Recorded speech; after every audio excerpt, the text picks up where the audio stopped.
The weight of choices. The standoff stretched across the prairie trail like a taut wire ready to snap. James Mackenzie sat motionless on his horse, his hand resting on his thigh inches from his revolver. The three men facing him, Dawson, Fletcher, and the younger one called Pike, had spread across the trail, blocking his path home. Behind them, perhaps 2 miles distant, a thin column of smoke rose from his homestead. Eleanor, Thomas, Sarah, if she'd made it back. The thought of his daughter riding through the darkness, bleeding and desperate, sent a cold fury through his chest that he fought to keep from his face. These men worked for Blackwood. They'd laid siege to his family, and somewhere in that mine, Robert Kane's body was growing cold. "Your move, Mackenzie," Dawson said, his voice carrying the weight of a man who'd done this before. "We can all ride away from this, or we can make it worse." "Worse?" James's voice was quiet, deadly. "You've threatened my wife and children. You've put guns on my property. How much worse do you figure it can get?" Fletcher shifted in his saddle, his hand drifting toward his holster. "Kane went to have a conversation. Reasonable-like. Now he's missing, and your women are barricaded in that soddy like they've got something to hide. Maybe they're hiding from men who point rifles at children." "Nobody's pointed nothing at children," Pike protested, but his voice cracked slightly. He was young, maybe 20, and the bravado in his eyes didn't quite mask the uncertainty beneath. James studied them carefully. These weren't killers by nature, though they'd kill if pushed. They were men who'd taken Blackwood's money and found themselves in deeper water than they'd bargained for. The question was whether they'd swim for shore or drown trying to prove something. "Here's what I know," James said, his voice carrying across the windswept grass. 6 years ago, a man named William Garrett filed a claim on what's now my land. He found something valuable, and Cornelius Blackwood murdered him for it." The words landed like stones in still water. Dawson's face remained impassive, but Fletcher's eyes widened slightly. Pike actually flinched. "That's a hell of an accusation," Dawson said slowly. "It's a hell of a truth. My wife and daughter found Garrett's body in that mine. They found his letter, too, written the day Blackwood killed him. Names, dates, details, everything a court would need." The silence that followed was broken only by the creak of saddle leather and the endless whisper of prairie wind. James watched the calculation happen in real time. 3 men weighing what they'd signed up for against what they were being asked to do. "Even if that's true," Fletcher said carefully, "it's got nothing to do with us. Doesn't it? You're here collecting Blackwood's debts, following Blackwood's orders. When the law comes, and it will come, you think they'll care about the difference between the man who pulled the trigger and the men who helped him cover it up?" "We didn't cover up nothing," Pike said quickly. You just what?" James cut him off. "You just happened to ride out here with rifles? You just happened to surround my home while my family was inside? You just happened to be here when Robert Kane went into that mine?" Dawson's jaw tightened. "What happened to Kane?" "I don't know," James said, and it was the truth. "But I know my family's been defending themselves against men who work for a murderer. So whatever happened, I'd say it was self-defense." The words hung in the air like gun smoke. James could see the moment when the situation shifted, when these 3 men realized they were standing on the wrong side of a line they couldn't uncross. "This is bigger than us," Dawson said finally. "Bigger than you, too. Blackwood's got friends, resources. You think one letter's going to bring him down?" "I think the truth has a way of coming out. Question is whether you want to be standing with him when it does." Fletcher glanced at Dawson, then back at James. "What are you proposing?" "Ride away. Right now. Don't come back. When the law asks, you tell them you worked for Blackwood, but you didn't know about Garrett. You didn't know about the murder. You were just hired hands who quit when things got ugly." "And if we don't?" Pike asked, though his voice suggested he already knew the answer. "Then we settle this here, 3 against 1. Maybe you win. Probably you do. But I guarantee one of you doesn't ride away, and the other 2 spend the rest of their lives looking over their shoulders, wondering when the law catches up." James's hand remained steady near his revolver. He'd been a farmer for 3 years, but before that he'd been a lot of things. He'd seen the elephant, as the old soldiers said. These men could see it in his eyes. Dawson was the first to move, easing his horse sideways off the trail. "This ain't worth dying for," he said quietly. "Whatever Blackwood's paying, it ain't worth this." Fletcher hesitated, then followed. Pike looked between them, young face torn between pride and survival, before finally wheeling his horse around. "You tell Blackwood," Dawson called back, "that we're done. He wants to fight his wars. He can find other men to do it." James watched them ride east toward Medicine Hat until they were small figures against the vast horizon. Only then did he allow himself to breathe, to feel the tremor in his hands, to acknowledge how close he'd come to dying on this dusty trail. But there was no time to dwell on it. He kicked his horse into a gallop toward home. Sarah pushed Dancer harder than she'd ever pushed her before, the mare's hooves pounding across the prairie in the growing light. Every muscle in her body screamed protest. The desperate climb from the mine, the frantic digging through the soddy wall, the ride to warn her father, and now this.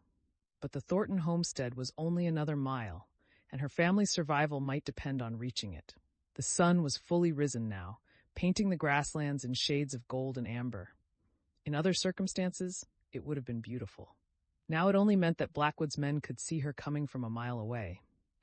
She crested a low rise and saw the Thornton claim spread before her.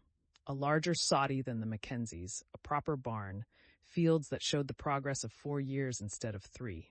Samuel Thornton had arrived in 1880, one of the first wave of homesteaders, and it showed in the established look of his operation. Smoke rose from the chimney. Someone was home. Sarah urged Dancer down the slope, her voice hoarse from calling out as she approached. "Mr. Thornton! Mrs. Thornton!" The door opened before she reached the yard. Samuel Thornton emerged, a tall man with iron-gray hair and the weathered face of someone who'd spent decades working the land. His wife Margaret appeared behind him, wiping her hands on her apron. "Sarah Mackenzie?" Samuel's eyes widened at her appearance. Clothes torn and dirt-stained, hands wrapped in makeshift bandages, face pale with exhaustion. "Good Lord, girl, what's happened?" Sarah half fell from the saddle, her legs nearly buckling as her feet hit the ground. Margaret rushed forward to steady her. "It's Cornelius Blackwood," Sarah gasped out. "He murdered a man 6 years ago for a mine on our property. His men have been trying to kill us. Daniel's at our homestead now, helping Ma and Thomas, but there were 3 others, and Pa's riding into it, and—" "Slow down," Samuel said firmly, his hands on her shoulders. "Start from the beginning." The words tumbled out. The Henderson letters, the mine discovery, William Garrett's skeleton and his final testimony, Robert Kane's attack, the siege, her desperate ride to warn her father. Samuel and Margaret listened with growing horror. "Daniel's there alone with your mother?" Margaret's face had gone pale. "Samuel, we have to." "I know." Samuel was already moving toward the barn. "Margaret, ride to the Olsons and the Carmichaels. Tell them what's happening. Tell them we need every able-bodied man at the Mackenzie place within the hour." "I'm coming with you," Sarah said, though her body swayed with the effort of standing. "No, you're not," Margaret said firmly. "You can barely stand, and that horse is done for. You'll rest here while we handle this." "It's my family, and we're your neighbors." Samuel's voice was hard but not unkind. "That's what it means out here, Sarah. When one family's in trouble, we all are. You've done your part, more than your part. Now let us do ours." He disappeared into the barn, emerging moments later leading his big roan gelding. "Margaret, get word out. I'm riding to the Mackenzie place now. If James is on his way back, I'll meet him on the trail." "Be careful," Margaret said, and there was a lifetime of prairie partnership in those 2 words. Samuel mounted in one smooth motion despite his years. He looked down at Sarah, and something in his weathered face softened. "Your father's a good man, Sarah, and you're your mother's daughter, that's for certain. We won't let Blackwood take what's yours." Then he was gone, riding hard toward the Mackenzie homestead. Margaret put her arm around Sarah's shoulders. "Come inside. I'll tend those hands and get some food in you. Then I'll ride out to gather the others. We've dealt with land grabbers before, and we'll deal with them again." As Sarah let herself be led inside, she felt something shift inside her chest. For 3 years, her family had struggled alone, proud, isolated, determined to prove they could make it without help. But the prairie didn't work that way. Out here, survival was a collective effort, And now, finally, they were learning that lesson. She just hoped they'd learned it in time. Eleanor Mackenzie stood at the Saudis' small window, rifle in hand, watching the empty prairie beyond. Daniel was at the other window, his borrowed gun resting on the sill. Between them, Thomas sat on his bedroll, knees drawn to his chest, trying to be brave. The morning had stretched into an eternity of waiting. Sarah should have reached James by now, should have warned him, turned him back, brought him home safely. But there was no way to know, no way to be certain her daughter hadn't been caught, hadn't been hurt, hadn't. Eleanor forced the thought away. Sarah was strong. Sarah was smart. Sarah would survive because she had to, because the alternative was unthinkable. Movement, Daniel said sharply. Eleanor's heart lurched. She pressed closer to the window, squinting against the morning glare. A single rider coming from the west, not from town, not James. "It's your husband," Daniel said, relief evident in his voice. "I recognize the horse." Eleanor's knees nearly buckled. James, alive, coming home. She watched as he approached, saw him scanning the property, saw the moment he registered the absence of Blackwood's men. He dismounted in the yard, and Eleanor was already pulling the heavy beam from the door. They met in the doorway, and for a moment, Eleanor couldn't speak. She just looked at him, dusty from the trail, exhausted from Medicine Hat, but alive and whole and here. "Eleanor," he breathed, and then his arms were around her, holding her so tightly she could barely breathe. "God, Eleanor, when Sarah told me—" "We're all right," she managed. "We're all right." James pulled back, his hands framing her face, his eyes searching hers. Then he looked past her to where Thomas stood in the doorway, and he was moving again, pulling his son into a fierce embrace. "Pa," Thomas said, his voice breaking. "Pa, there were men with guns, and Ma and Sarah went in the mine, and—" "I know, son, I know."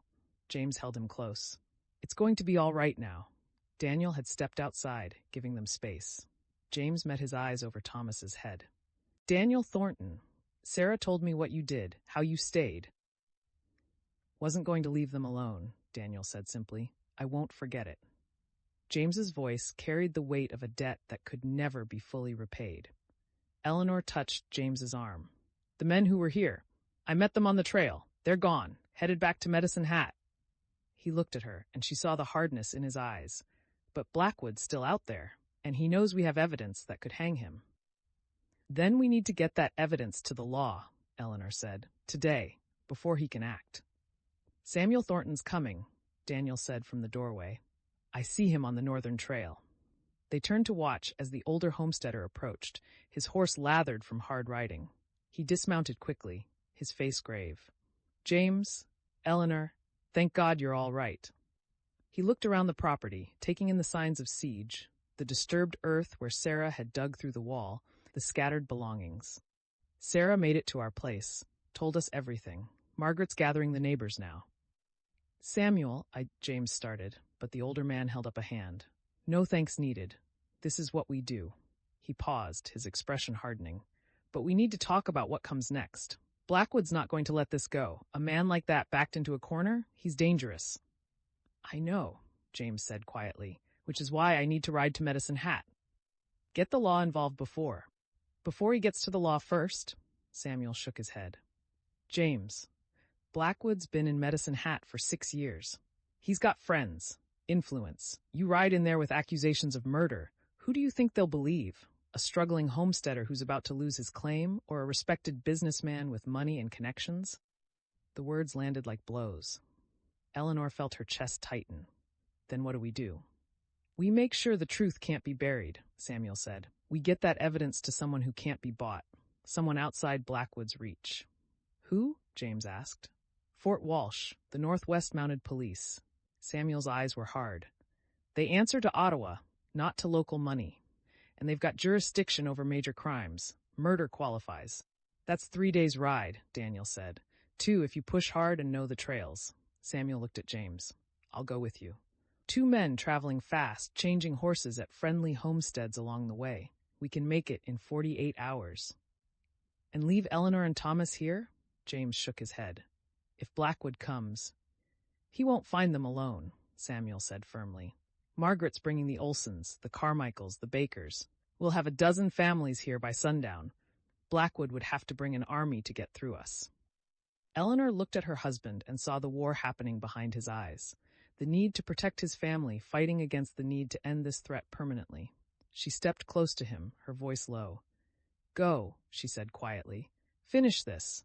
We'll be safe here with our neighbors." "Eleanor, I've defended this homestead twice now. I can do it again if I have to." She held his gaze. "But I'd rather not have to. I'd rather you end this so our family can finally be safe." James looked at her for a long moment, then nodded slowly. "We leave within the hour, as soon as the neighbors arrive." "Good." Samuel clapped him on the shoulder. "Meanwhile, let's see this evidence that's got Blackwood so worried."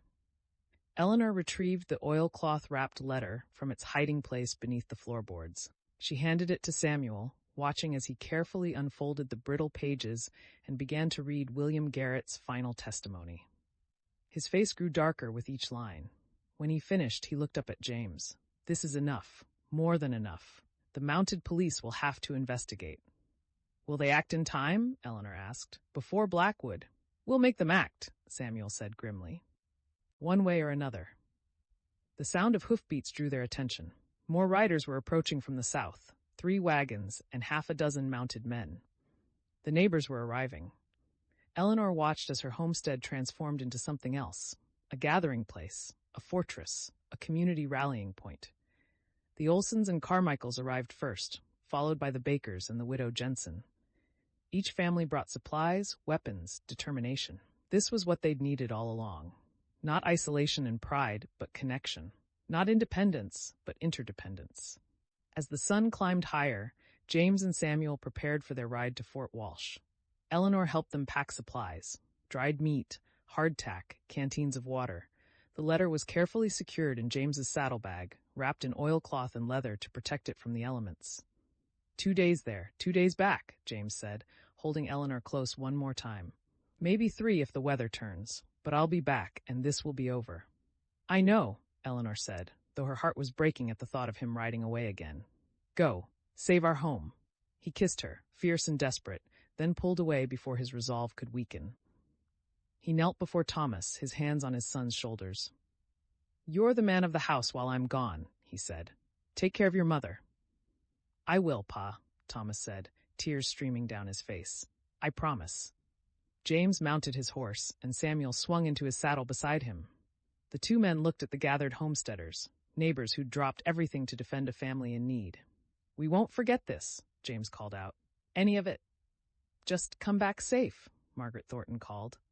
"And bring the law with you." Then they were riding north, 2 figures growing smaller against the endless prairie, carrying with them the evidence that could destroy Cornelius Blackwood or doom the Mackenzie family forever. Eleanor watched until they disappeared over the horizon. Then she turned back to her homestead, to her son, to Daniel Thornton, who'd stayed to protect them, to the dozen families who'd come to their defense. Somewhere to the south, in Medicine Hat, Cornelius Blackwood was learning that his men had failed, learning that the Mackenzies had allies, learning that his carefully buried secret was being carried toward the law. What he would do next was anyone's guess. But Eleanor Mackenzie had learned something in the past 3 days. She'd learned that she was stronger than she'd known, that her daughter was braver than she'd imagined, that her husband still had the steel she'd fallen in love with, and that the prairie, harsh as it was, bred a kind of loyalty that couldn't be bought or broken. Whatever came next, they would face it together. The siege was over, but the war for their homestead had just begun.